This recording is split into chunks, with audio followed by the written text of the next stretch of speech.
It is 8 o'clock on the East Coast. It is 5 o'clock on the West Coast. Excuse me. It is the 30th of January in the year of our Lord 2025. Oh, wow. This sounds worse than I thought it was going to. Season 15, episode 28. 697 times you have been welcome to the Clubhouse Podcast, your one-stop shop for all things sports, entertainment, pop culture, and maybe pro wrestling this week. Welcome. My name is Rob. I am the executive producer of the Clubhouse Podcast, and yeah, I'm a little under the weather today.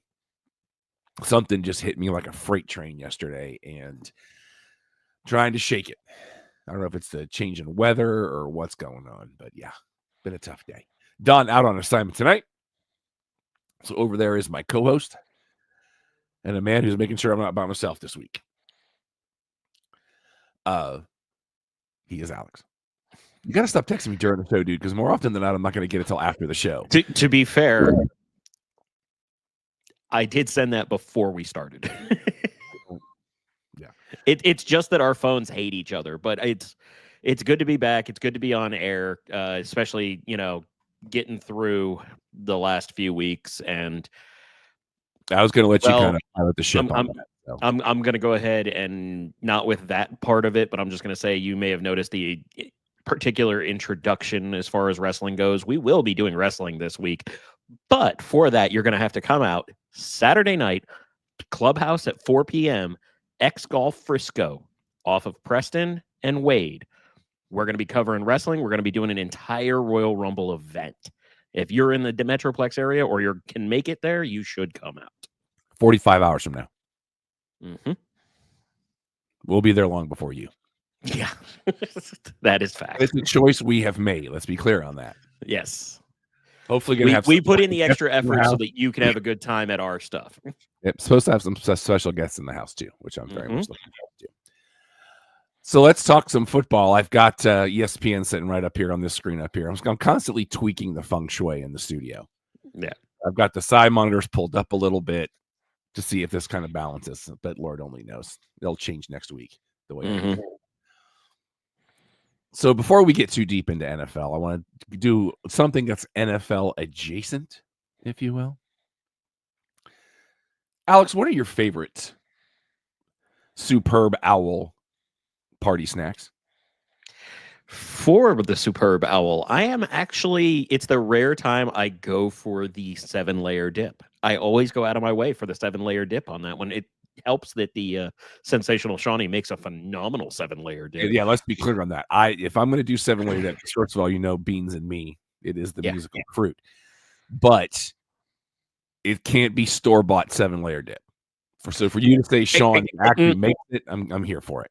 I will not hate on somebody that buys 7-layer dip, but there is layers that it has to be. And that means two things right now. What I'm saying is it has to be one of the made in-house. You don't get the frozen 7-layer dip or anything of that ilk.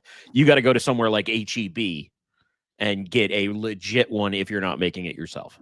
HEB is the exception to a lot of rules. It's exactly. Like it's just like Publix. There are exceptions to a lot of rules in that building. Nothing tops a Pub's Pub or a lot of things at HEB. What if I told you that Avocados from Mexico, who used to sponsor a bowl game, is rolling out a new treat?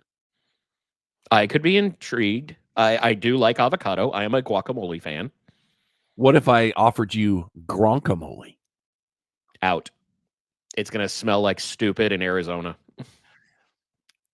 I am not a guacamole person. I don't like avocados. It's a consistency thing. However, let me tell you what this actually is. Okay. The name is stupid. Moving along from that. What's the content? Take your guacamole, add buffalo chicken dip. Okay. I could roll with you on that. It's like a spicy chicken taco without the shell. But I like the tortillas.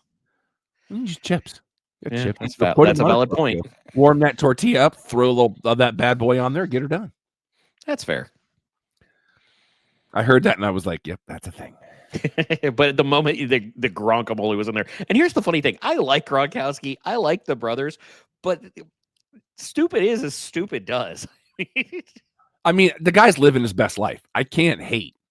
Like when somebody asked him about being out partying the night before a big game, and his answer was just maybe because I'm a baller. I was like, you know what? I can't hate this point. The dude's owning it and embracing it. So who the heck? He's not pretending to be something he isn't. I'll give him that. He's being genuine to himself. I've got the Pro Bowl games going on. Boo. It is the NBA of football. Why? Like, oh. Okay. Do you want me to fix this for you real quick? Please do. You want me to fix this?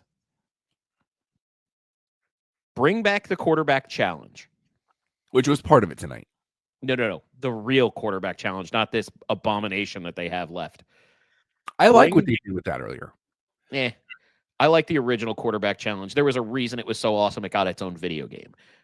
Now, for that same concept, you're going to look at different aspects. And I'm going to say speed catching for receivers and running backs and anybody that wants to go with it. You just keep cranking up the jugs gun until it's so bad it might break a finger. Also, foot races. Who's fastest? I remember Darryl Green smoking fools, and that was always fun. Give me the Rocky IV montage for the big dudes. Give me the linemen with the Rocky IV just going after machines and seeing how many pounds of pressure that they can force somebody with on the sled.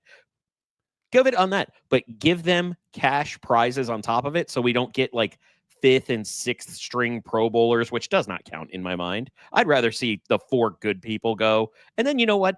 Do the Bill Murray rule. Throw somebody out of the crowd in there so that you can compare how good the professionals are against them, but have prizes on all of it so that they're actually incentivized to be there. Now, in that same scope, the highlight shouldn't be the flag football game. You should have a playoff game. And you might ask, who would be in this playoff game?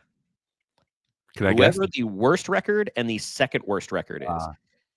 And if the bottom 2 teams, if that number 2 team beats the number 1, they get the first pick. I believe you've talked about that before on this show. I've done it for a couple of years, and I was going to go the other way with it and have it be a consolation game. Meh.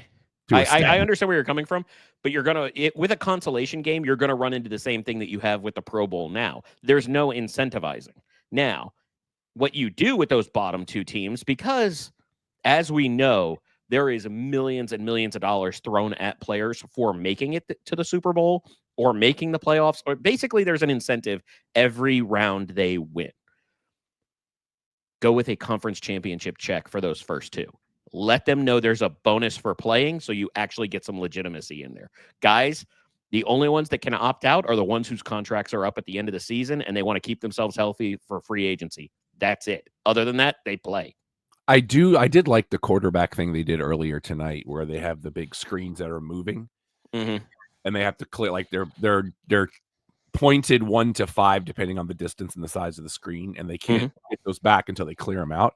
Like, I thought that was kind of cool, but I also liked what the NHL did a couple years ago in Vegas with the skill shots where you were basically trying to play blackjack.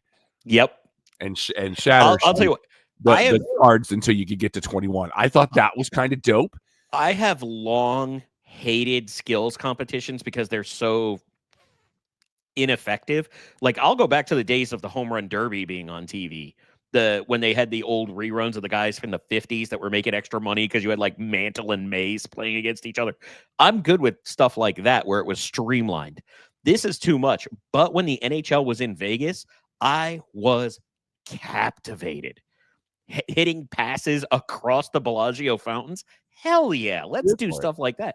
And if you want, I'm going to give you something because they do this. They did this at least 1 year as part of the Pro Bowl. They had the guys hitting wedge shots for closest to the pin. You know what I want?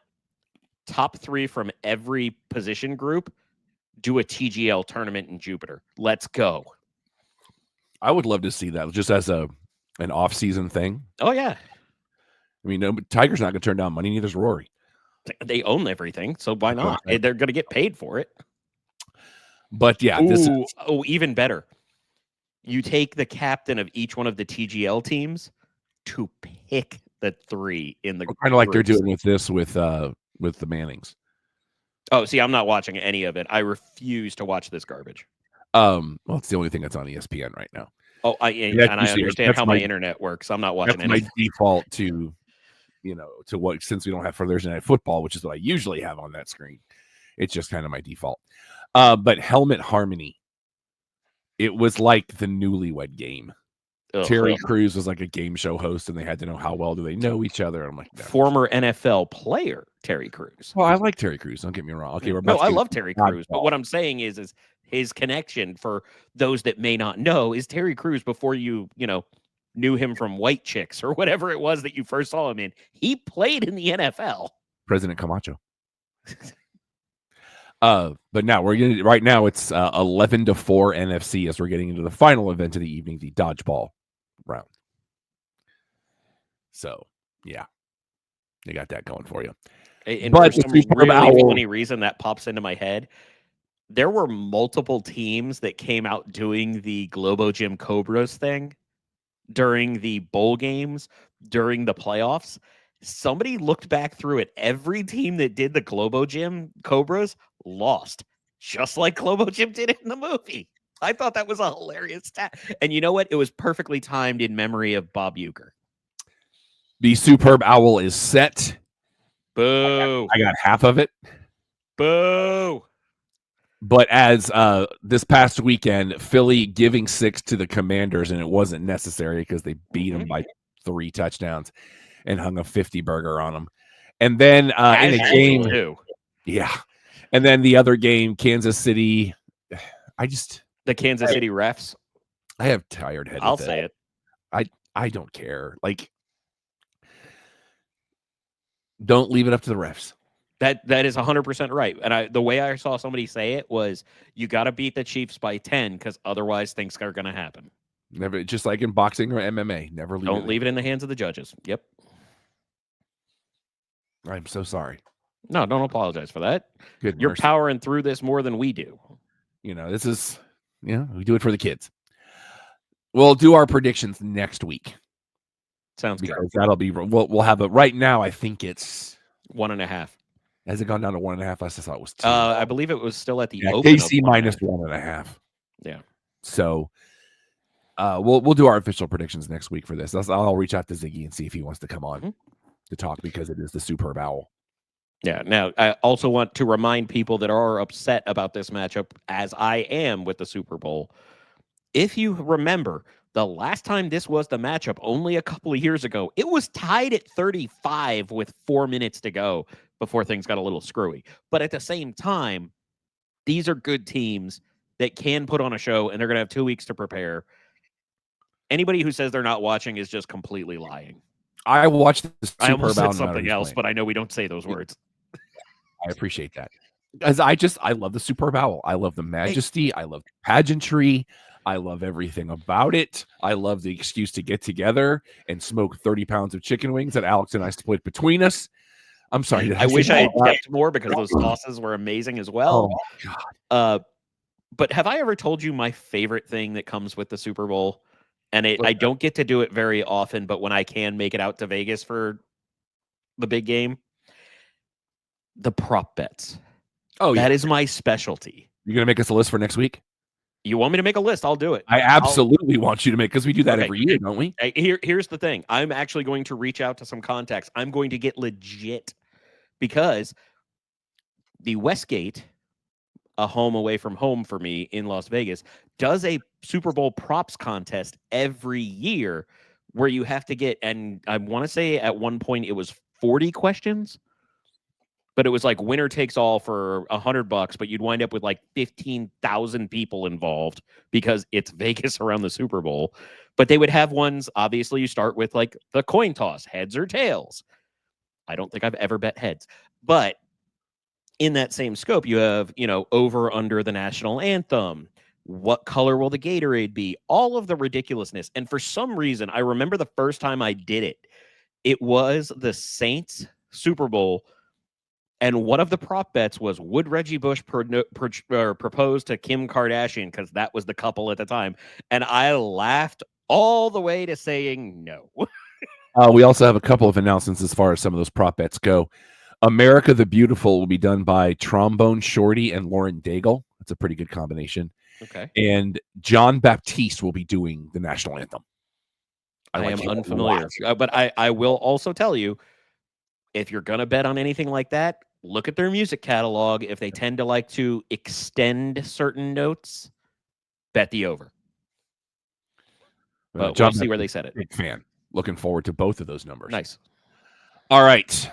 We have an interesting note that came down today as we talk NBA. Garbage. Thank you. David Silver now saying he wants to make the games 4 10-minute quarters so they can finish the game in under 2 hours. Right now, your current average time for an NBA game sits about 2:16. An interesting point made today by Tony Kornheiser was take all your in-game records and throw them out. Because if you're cutting 8 minutes out of the game, you'll know no one's ever going to break Wilt's 100-point game, things of that nature. I just don't know why. Like some of the stuff that Major League Baseball has done, I get it because that can be a long night. Well, baseball was 4+ hours. Yes. Now, as much as I hate the modern NBA, timing was never part of the problem. What I really think it is the fact that people are getting dumber and they're trying to keep it simple. And they're like, there's 4 quarters to a hole. It's only 10 minutes because people can't do numbers that aren't whole. I still think that college men's needs to go to 4 quarters because college women's does. That still blows my mind. Yeah. That still baffles me. And I actually don't have much of an issue, but I also don't care about the difference in that because the reason is where that really matters is during March Madness, where their 4 quarters are almost baked in by TV timeouts. So I don't take issue with it. But that's on the table apparently right now. Let's get into NBA trying to make money. Eastern Conference Atlantic Division. The Brooklyn Nets are terrible, but they're tied with Toronto. But there's a half game between them. Toronto now 4.5 back on Philly. Philly's now 12 games back on the Knicks. By the way, the Knicks have won 5 in a row. Every team in the Atlantic Division has at least got 1 game under them in the win column. Okay. They are a combined heater 6-10. They are a combined 16-game heater right now. Oh, wow.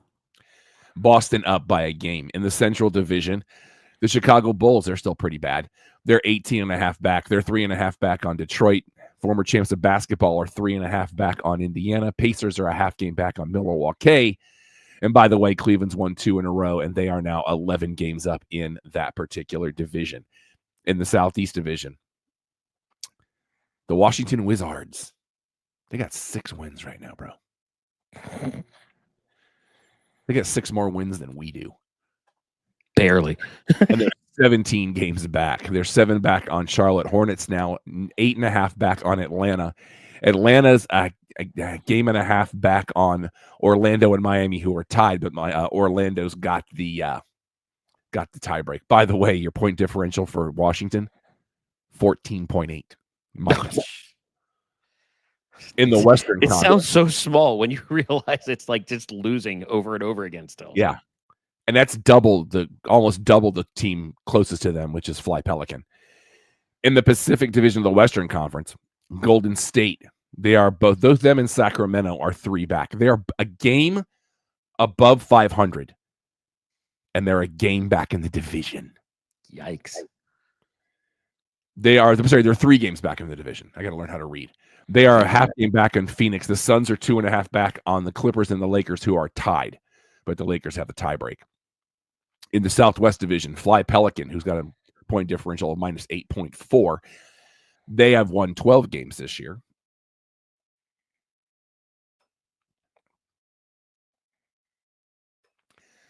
And they're 21 games back in the division. They're 10 back on San Antonio. San Antonio now 4 back on Dallas. Mavericks are 4.5 back, 5.5 back on Memphis. Memphis now a game and a half back on Houston.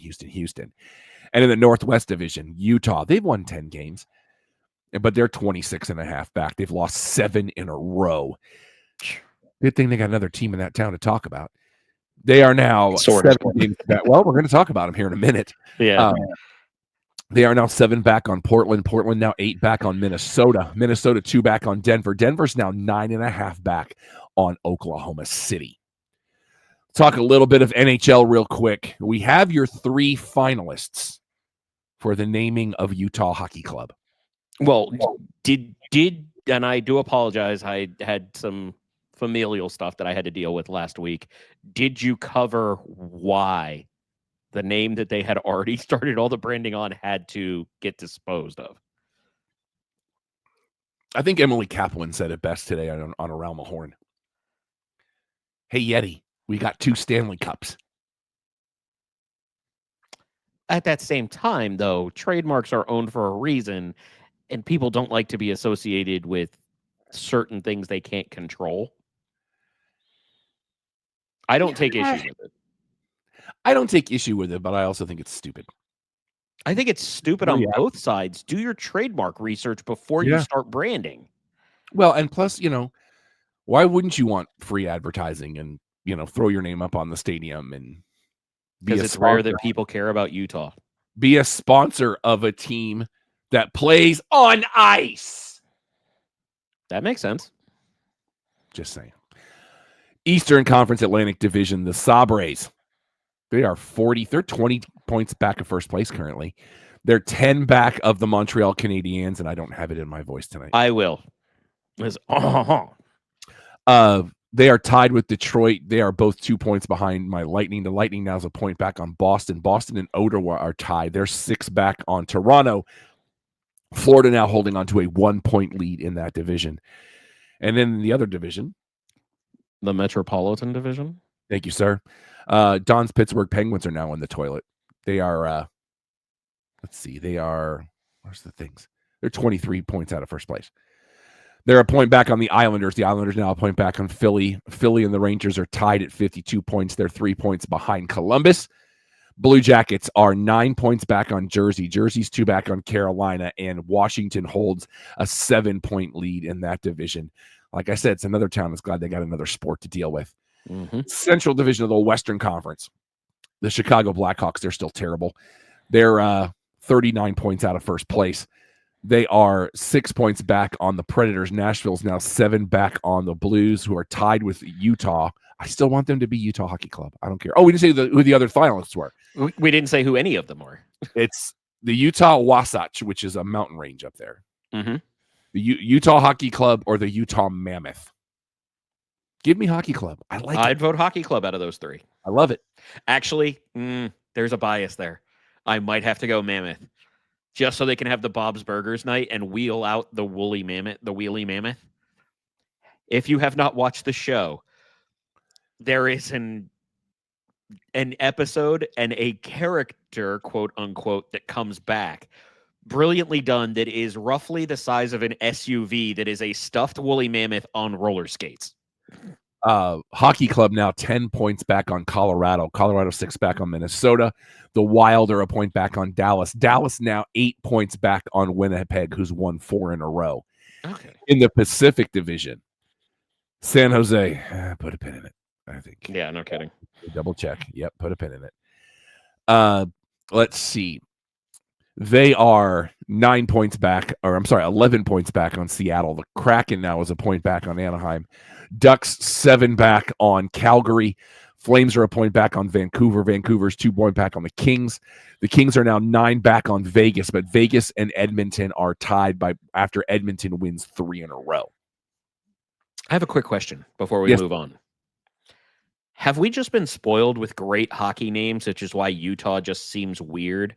Like Seattle Kraken, awesome name. Great. If you go back, Colorado Avalanche, great name. Minnesota Wild, works well. Columbus Blue Florida Jackets. Panthers. Like the NHL was undefeated in naming teams for the most part. And then we get Utah.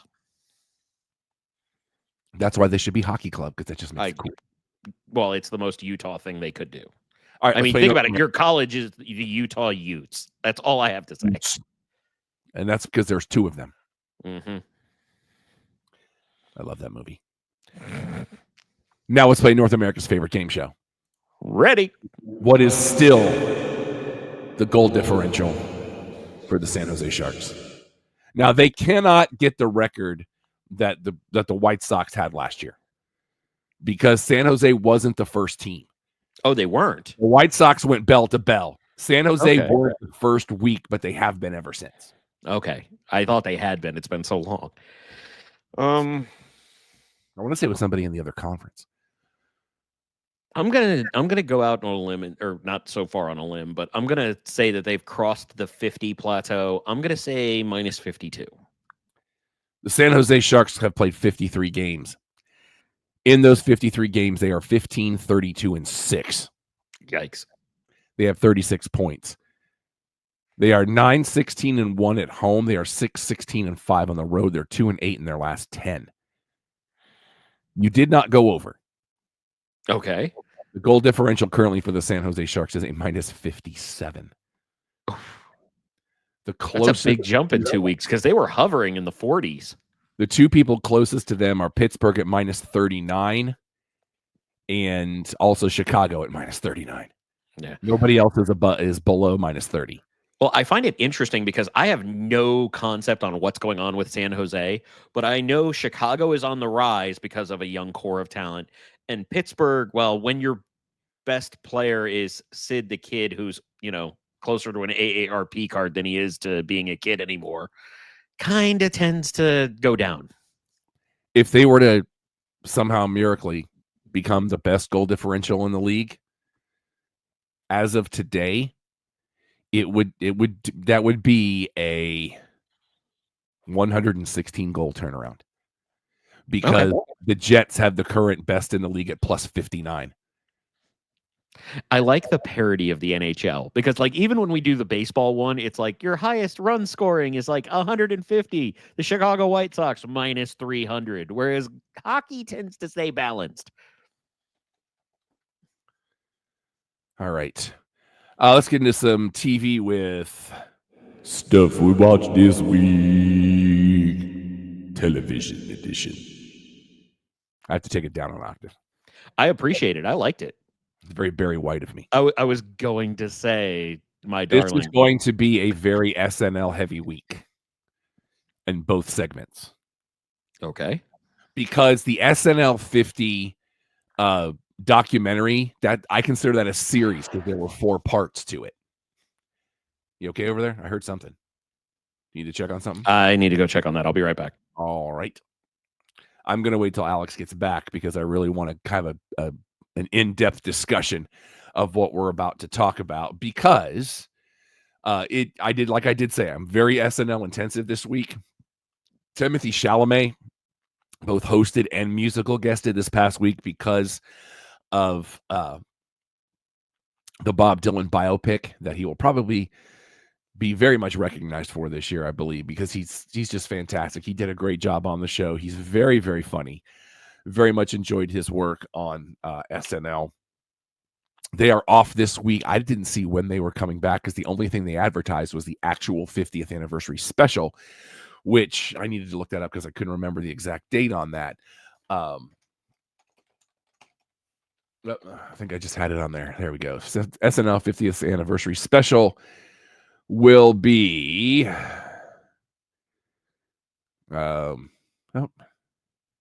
trying to figure out when if I click on anything. February 16th. So that's going to be a 3-hour show. It's going to be a huge deal. So then that's actually the same night as something else that happens, which is going to be interesting to see. And we'll talk about that here in just a moment. Also want to remind you to come out and see us this coming Saturday, day after tomorrow. Come on down, X Golf in Frisco. It's right at Preston, just north of Lebanon. Come watch the Royal Rumble with us. If you missed it last year, you get another shout out at this year. I cannot wait for this to happen. It's going to be so much fun. There's Alex. Everything good?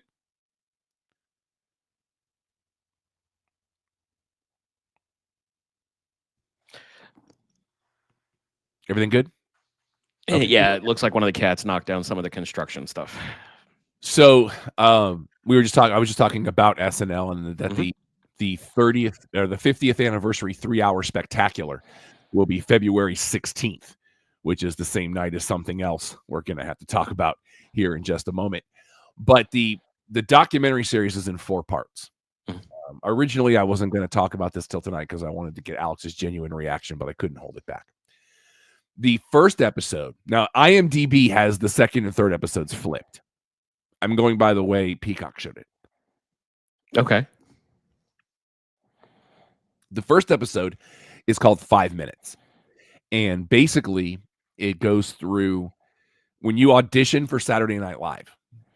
You're invited in, you're brought in, and you got 5 minutes to do whatever you think it will take to get the gig. And a lot of the cast members actually had to watch their auditions. One of the funniest was Amy Poehler, because she was like, you got 60 seconds. There's no way I'm watching all 5 minutes of this. And you get to the 60, she's like, yep, this is enough. Go ahead and turn it off. I'm good. Well, you remember what the bridge is with Amy Poehler. Go ahead. Her and Paul Scheer auditioned back to back. So anybody who has watched us for a while knows we've talked about how did this get made. Paul Scheer also partially attributes it to the fact that Amy Poehler absolutely crushed it, as she did at all times. So he was following her, and he was like, yeah, it didn't matter how good I was. It wasn't happening. And last week's, I haven't listened to last week's HDTGM yet, but they did Megalopolis. So we got to make Don listen. Yeah. I'm going to skip episode 2 and come back to it. Episode 3 was called Written By, a week inside the SNL writer's room.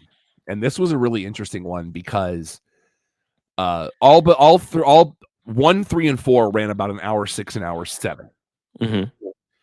But this goes through from Monday morning until live, how the writing process works. And it's kind of, and they used last year's episode with Ayo Idaberry as the framework. So it was really interesting to see how that works. Episode 4 is called Season. Well, it's also interesting because I want to say she has written some segments for the show, hasn't she? You may have. I don't know. Nope. Oh, there it goes. Episode 4 was called Season 11, The Weird Year. Okay. Well, but she is a known writer as well.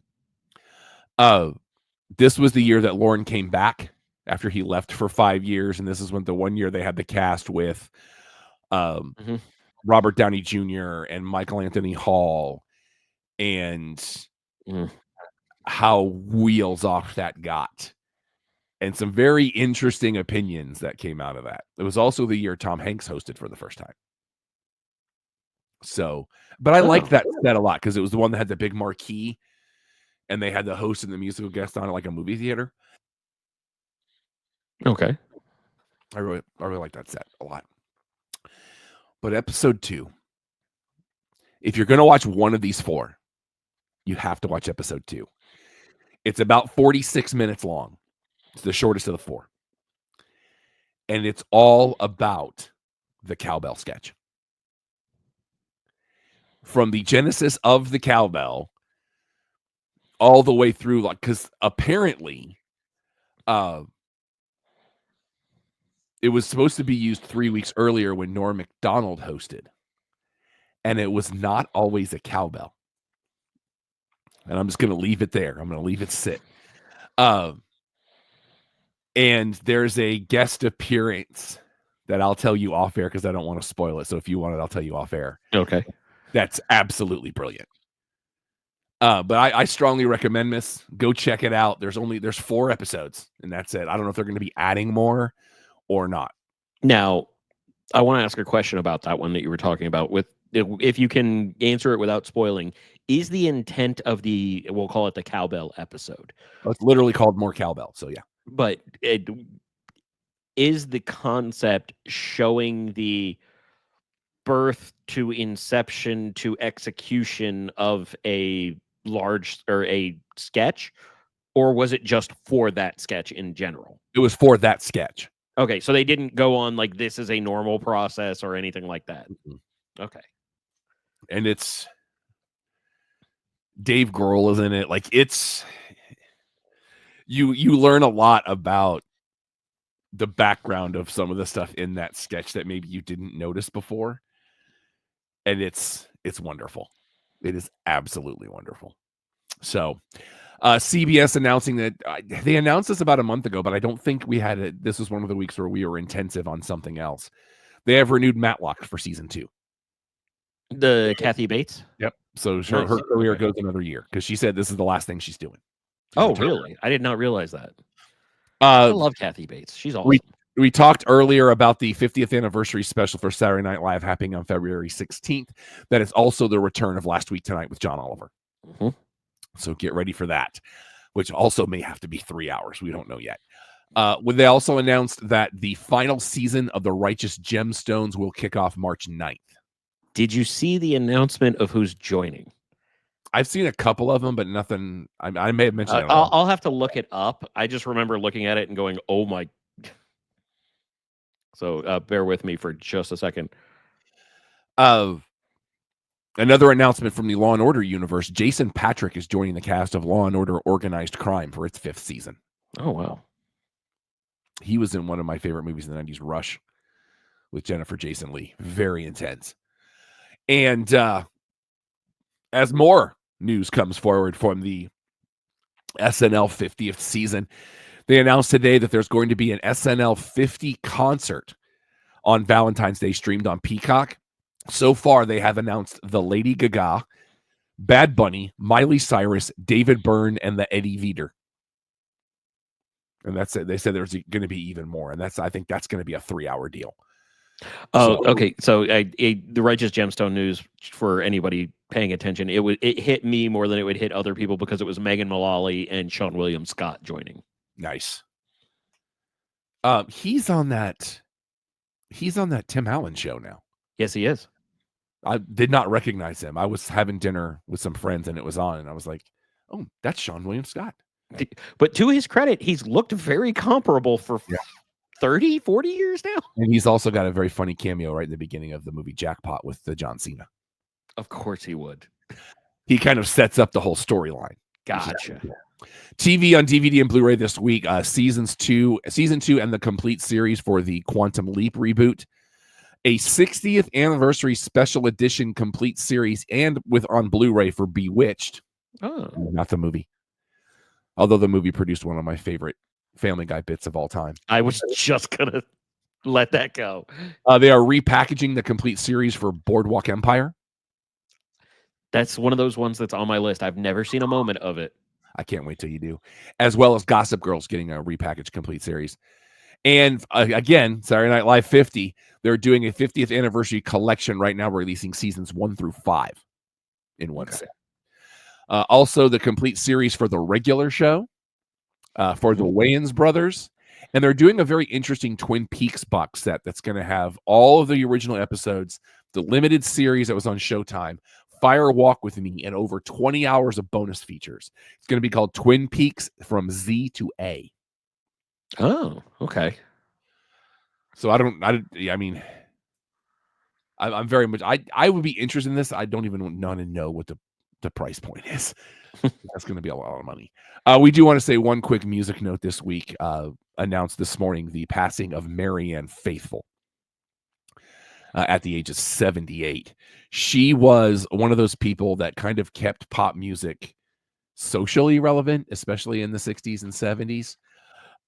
Most people would know her as the woman's voice in the original Unforgiven by Metallica. Oh, wow. Yeah. And it was actually Hetfield's post where I found out that she'd passed. I was like, oh my goodness. So she had severe laryngitis and along with drug abuse in the 70s, so it left her voice permanently raspy, cracked, and lower in pitch. And so she would just do that kind of moody stuff. Mm-hmm. Am I frozen to you? You are now. All right, let me see if I can. That was only momentary, so I figure it'll catch up. There we go. Yeah. Okay. I think it's because I clicked in another window, maybe. I don't know. That Possible. was weird. But yeah, she passed away this week at the age of 78. Getting into stuff we watched this week. Movie edition. Keeping in our theme, I saved this for movies because I watched it today. It's called Ladies and Gentlemen, 50 years of SNL music. This runs about 2 hours and 6 minutes, co-directed by the Love. I dug this documentary. Oh, you've been First of all, it's harping on questionable, it. so you know it's going to be good. Yeah. But they do address the Sinead O'Connor thing. Go on. Well, you may want to leave it for people to watch. Watch it. I mean, it's by today's standards, that would not have been as big of a deal as it was in 1992. It wouldn't have been anything. Did you ever hear the Blues Traveler story? Because they don't tell this on there. I believe I have, but please go for it. So Blues Traveler wanted to do a bit, and SNL wouldn't let them. That at the end of their second song, that they held up a picture of like a sponge fish and yelled, "Fight the real anemone," and then ripped it up. Yes. They wouldn't let them do it. They come back because you can tell where the commercial breaks were there because in case you have the ad supported. They come back from a break and the music producer goes, "Kanye, is that all we can? We don't have to say anything else for the rest of this interview. Just Kanye." Yeah. And they go through that entire episode and how insane it got. Yeah. I want to say that was the last episode I actually watched all the way through. And a very interesting perspective from Ego Nwodim. That was her first episode. And her being on stage, and very interesting. But it's a really, really well done documentary. I posted the opening to it on I told you, if there was a way to just give that opening awards, I would fight for that to happen. I want the MP3 of just that opening. Yeah. But they also talk a lot about them doing impersonations of musical. Of course, Timberlake is very heavily influenced in this. Of course he is. They talk about the video and how that changed everything. They talk about The Lonely Island. Mm-hmm. It's a really, really good. It's a well done documentary. They talk about there's a little segment in there. They talk a little bit about Nirvana, and Dave Grohl talks about one thing I learned about Dave Grohl is when he gets nervous behind the drums, he just plays them louder. He goes, and that the first time we played SNL and when we played Teen Spirit, I almost broke my snare drum head. That doesn't surprise me. I want to say he mentioned that in the documentary that he did a few years ago with his mom. And they also talk about the sketch he did with Fred Armisen at the wedding where the bride's dad gets his band back together. And it's just like knowing now what I didn't know then. Oh, yeah. Brilliance of that sketch. But yeah, definitely it's on Peacock. Check it out. I very much enjoyed it. Awesome. Anything you watched this week? Unfortunately, my time has passed because I've been TV heavy playing catch up. So, you know what? I forgot to ask you in TV. Do you want to go ahead and go back to that? Well, it's not anything that's relatively new, but I actually finally binged through Andor.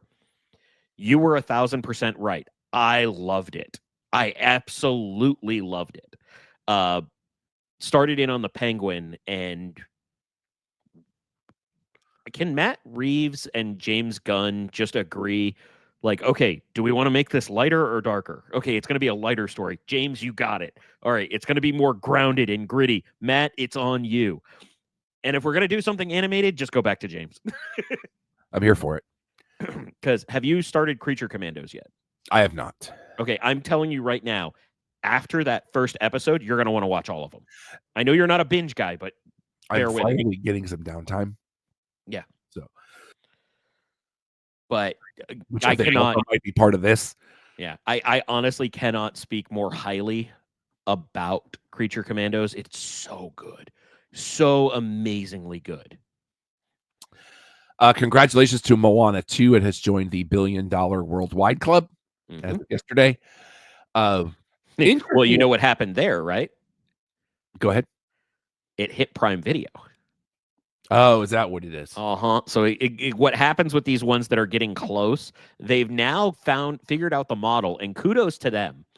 The studios have figured out the model of if we need to get a late push, whether it be financially or wanting to make numbers or hit milestones, put it on Prime Video just a little bit earlier, because then people will be paying for it. And you think about kids driving the market when it comes to things of its ilk. And Disney's like, no, we like money. Go ahead, put it on Prime Video. We'll throw it on Disney Plus later.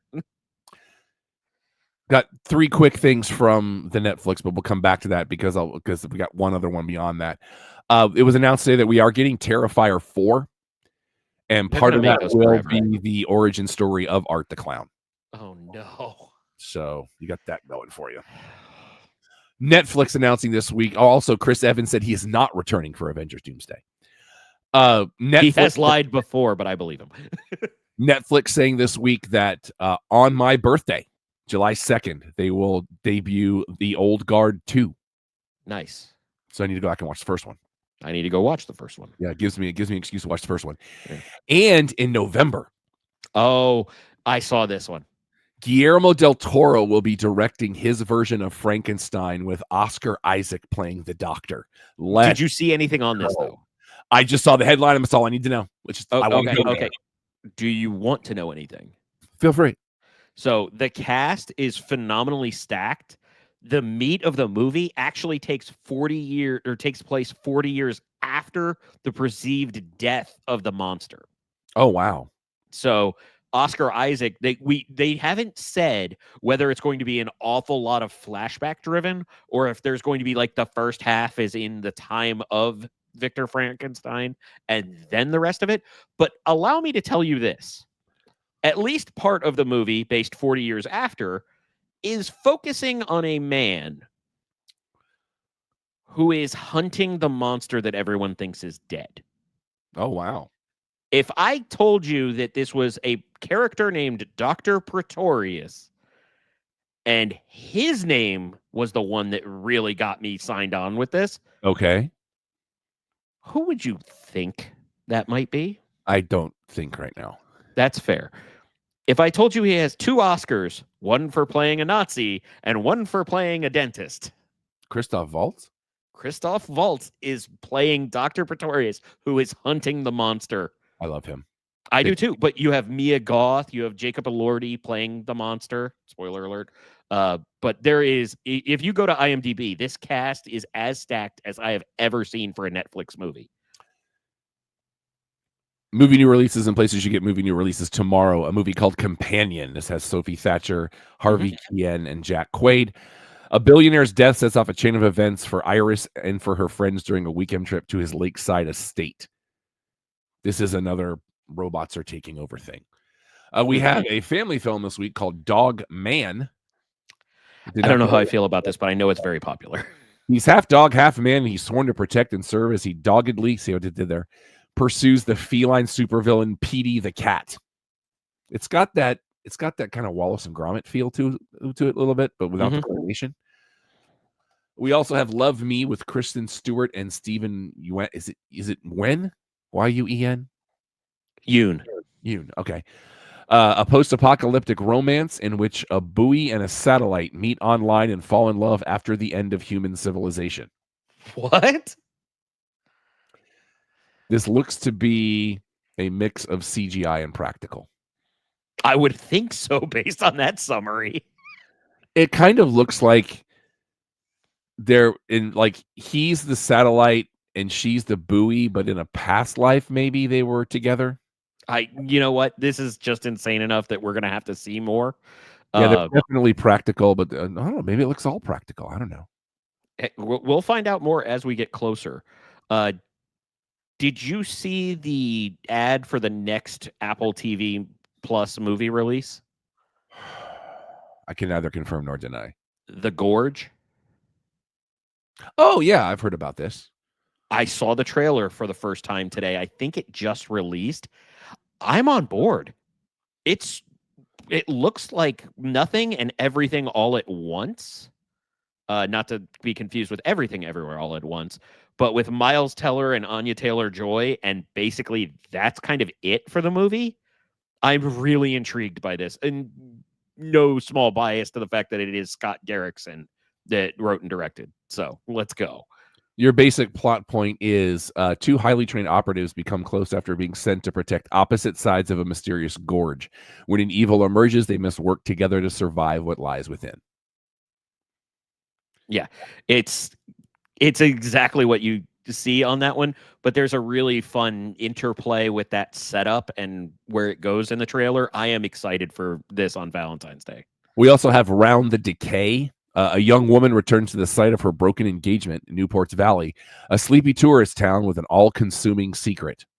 There's something like trying to eat them by the looks of things. Mm-hmm. And the tagline is, only monsters can kill monsters. We also have Valiant One. This is Chase Stokes is in this. With tensions between North and South Korea, a U.S. helicopter crashes on the North Korean side. Now the survivors must work together to protect a civilian tech specialist and find their way out without the help of U.S. military support. Kind of reminds me a little bit, story-wise, of Black Hawk Down. And I found out today that there's a new Black Hawk Down documentary hitting Netflix in February. That feels awkwardly timed. So, yeah. I'm not sure what that means. All fair. Okay, fair enough. And we also have Lake George that comes out this week. Based on true events, 4 years after a heist has gone wrong, a released convict and a well-to-do father-to-be must come up with $100,000 in one night, or else a family member will be executed in prison. Very strange. All right, movies on DVD and Blu-ray this week. On Tuesday, we have Wicked, Part 1. There's also going to be a limited edition gift set with gold tone metal bookends. Okay, yeah, that sounds right. We also have the Frank Grillo Werewolves movie that came out late last year. I was intrigued by this one. It looked pretty good. A Real Pain, which is also going to be on Netflix this month. Mm-hmm. It's already on Hulu, so go watch it, please. Wonderful film. Bring the tissues. Juror number 2. Another VHS film. Because forever. Called VHS Beyond. Because Blumhouse. Yeah. Hey, they got the right business model. We'll give you $5 million to make a movie. There's also Azrael this week. I think it's this one. I'm pretty sure. In a world where no one speaks, a devout female-led community hunts down a young woman who has escaped imprisonment. Recaptured, she is due to be sacrificed to an ancient evil in the wilderness, but fights for her own survival. Samara Weaving is in this. Oh, nice. Oh, a young woman fighting for her survival. She's never done that before. Don't start. Hey, I like Ready or Not. Terrifier. At that same time, it's Samara Weaving. If you need it, you need it. Yeah. Terrifier 3, the limited edition collector's box set. You got that going for you. A Joan Jett documentary called Bad Reputation that I am very interested in. She's touring with Billy Idol this summer. Oh, wow. That'd be a good show. Yeah, it would. And a Joan Baez documentary called I Am a Noise. That is accurately titled. There will be a DreamWorks 10-movie adventure collection. Oh, that's cool. A Lego DC 11 film collection. Oh, wow. A restored Blu-ray edition of the Marx Brothers Silver Screen collection. And the Criterion Collection does a film this week that I thought was incredibly overrated in Punch Drunk Love. Yeah, I get you on that one. I loved Adam Sandler. I thought his performance was great. It's just not a good film. It's trying too hard. It to borrow the Family Guy theme that we've been using, it insists upon itself. Was that PTA? Excuse me? That directed that? It was Paul Thomas Anderson. Yes. Yeah, Emily Watson, Philip Seymour Hoffman. The question I was expecting was it Emily Watson? And I was going to say yes, but Don McManus, Louis Guzman. Like, it's got a great cast. It's just, and Marilyn Rice Cub, who's been on the show. It's just not a good film. PTA's real hit or miss with me anyway. Yeah, when it's good, it's great though. Yeah. Anything else you want to talk about? I'm pretty solid at this point. The only thing I could think of would be if we want to just plug Saturday. Be there this Saturday. X Golf in Frisco, Preston, just north of El Dorado on the west side of the road. It's in a little plaza. You kind of can't miss it. We will be on the air somewhere between 3:30 and 4, getting you ready for WWE Royal Rumble. And then we got cash prizes. We got prizes. We got golf bays. The whole line. But we will be live on the air with our pre-show as we get you ready for Alex's favorite plea of the year and the first major as we get into 2025. So we're going to be there all day because we're going to set up and stuff. So come hang out whenever you want to. If you're there by 3:30, great. The plea itself starts at 5. It's going to be a long night. But I will say you're going to want to show up not only just for our show, but because we have the Rumble Tumbler with those prizes, that first match is likely to be that first contest. Yep. So you're going to want to be there early enough to make sure that you either get an entry or have the opportunity to get an entry. Over there's a QR code by Alex. Click on it. I did the Rob thing. I did the Rob thing. I did the wrong hand. You're still on the wrong side. No, I'm on the right side for me. I don't know which. I think it's my feed that goes out, though. Oh, we'll find out. That's a weird way to find out. I've been pointing at nothing for months. It's always in my upper right corner. Click on it so you can find all the cool stuff that we do. You can follow me on your social medias if you would like. Everything is yes, that Rob Irvin. That is spelled ERVIN. I am Vexploit on all social media. If you'd like to help out the show, please go to prowrestlingtees.com/thecheappopcast. It is scrolling across the bottom of your screen if you're watching. And if you're on the audio only, again, that is prowrestlingtees.com/thecheappopcast. We got a lot of different shirt options in there, a lot of different designs, a lot of different color options within those designs. If you happen to be an artist and you want to submit a design or have some suggestions, you will get 100% of the proceeds for any shirt sold, but you can send those to me at alex@theclubhousepodcast.com. The official fact checker of this of Sooner Gator Productions is Don Ford. You can follow him on at X Twitter at Igbunu, IGBUNUUU. You can also email him about questions about us doing a live show for you. We got some coming up at some point. He is Don at theclubhousepodcast.com. You can email me questions, comments, concerns. Tell me to go pound sand. I am Rob at theclubhousepodcast.com. Charla Marshall is on Pinterest because we are morally obligated to say that, and she will be at the Rumble, I found out today. Very cool. Looking forward to seeing the picture of where they're sitting so we can make sure that she did say she wants to make sure she buys a Cody Sucks Eggs shirt. Our normal show every Thursday night, 8 Eastern, 5 Pacific, is your one-stop shop for all things sports, entertainment, pop culture, pro wrestling. Join us Saturday, and if you can't be there, we're going to be streaming live. So be by the Patreon, become a member. We got some great tiered memberships. We got some stuff we're going to be catching up on very soon. So until next time, for Alex, for Don, who's not here, for the Empire, I'm Rob. Clubhouse is closed. Brittany Palmer just finds really cool places to go. She just does. It's kind of like her bit now.